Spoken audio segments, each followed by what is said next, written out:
Jadi apabila sampai England, saya cari kawan saya nama Lord Ogmore. Dulu dia jadi lawyer di Pulau Pinang dan kawan baik dengan saya. Dia dan kawan dia nama Proctor dapat satu bilik dalam rumah parlimen itu untuk saya gunakan bertemu dengan ahli-ahli parlimen. Jadi dapat bilik itu hari-hari saya undangkan member-member parlimen mari dengar saya bersyarah.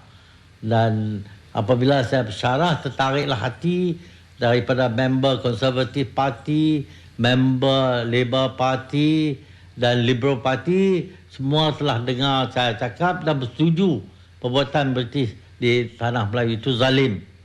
Jadi ini tak sesuai dengan dasar British yang bercorak demokrasi.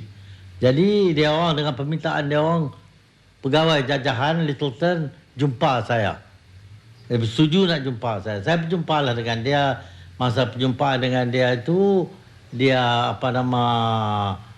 bagi tahu saya baliklah pergi kira bicara dengan Governor High Commissioner di Melaya itu.